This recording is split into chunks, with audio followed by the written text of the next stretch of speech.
लकड़ी का नक्शी काम संसार की बहुत पुरानी कला है। मध्य पाषाण युग में लोग लकड़ी का भाला बनाते थे, तब से यह कला चली आ रही है।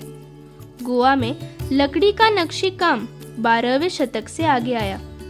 जिन हिंदू राजाओं ने गोवा पर राज्य किया, उन्होंने गोवा में खूबसूरत मंदिरें बनाई।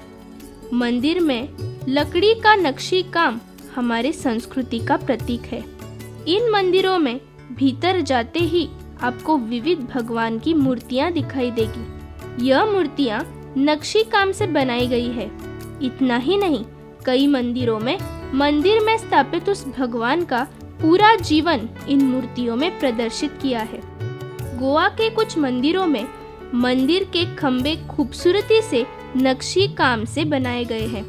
आश्चर्य की बात यह है कि यह खंबे बड़े लकड़ी के टुकड़े पर नक्शी काम करके बनाए हैं और मंदिर का हॉल और कलश का वजन यह खंबे तोल लेते हैं। यह खंबे करने के लिए कारीगरों को कितना समय लगा होगा, इसकी कल्पना ही नहीं की जा सकती। संसार का एक प्रमुख संस्कृति स्थल यानी ओल्ड गोवा का चर्च। इस चर्च का नक्शी काम एक ऊंचे स्तर के नक्शी काम की झलक दिखाता है। यहाँ भगवान जीसस और मैरी के पुतलों से लेके आलतार की सजावट भी नक्शी काम से की गई है। इसमें भरे हुए प्रत्येक रंग स्वर्ग का आभास प्रदर्शित करते हैं।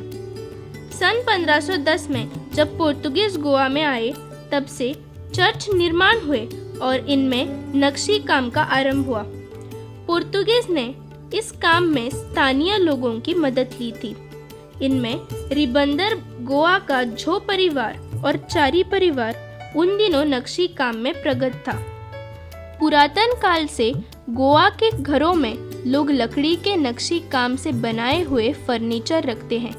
इनमें कुर्सियां, पलंग, अलमारी से लेके खाना बनाने का सामान भी लकड़ी के नक्शी काम से बनाया जाता है। इससे पुरातन काल से यह कला गोवा में प्रचलित है, इसकी जानकारी मिलती है। लकड़ी के नक्शी काम में लगे कारीगरों के सामने बहुत कठिनाइयां आती है। अपना नक्शी काम संभाल कर रखने के लिए उनको टिकाऊ लकड़ी का इस्तेमाल करना पड़ता है। गोवा में कारीगर सागौन, कटहल और शीशम की लकड़ी का इस्तेमाल करते हैं। नक्शी बनाने के लिए इन कारीगरों को तरह तरह के आकार की छेनी का इस्तेमाल करना पड़ता है। लकड़ी के छोटे छोटे टुकड़ों पर नक्शी काम करके कारीगर बड़ी कल्पकता के साथ फर्नीचर या कलाकृति तैयार करते हैं। बदलते काल के साथ इस कला में भी अब बदलाव आ गया है।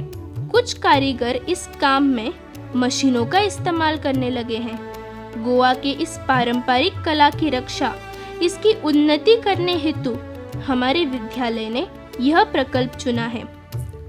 अशोक स्तंभ के प्रकल्प के माध्यम से हमने एक भारत श्रेष्ठ भारत की जानकारी आपके सामने रखने का प्रयास किया है। गोवा सरकार भी हस्तकला महामंडल के माध्यम से कारीगरों को प्रोत्साहित करता है और उनके वस्तुओं को बेचने का माध्यम उपलब्ध करता है।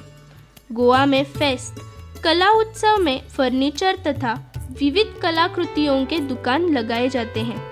स्थानीय कारीगरों के साथ साथ बाहरी राज्यों से आई कारीगर भी अपनी अपनी दुकानें यहाँ लगाते हैं।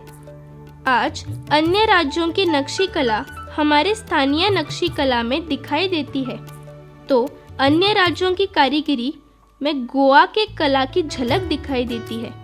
भारत में विभिन्न भाषा और संस्कृति के लोग रहते हैं, लेकिन एक दूसरे की कला का मिश्रण होके लकड़ी की अद्वितीय कला अब सामने आने लगी है। इसमें एकता और अखंडता का संदेश है।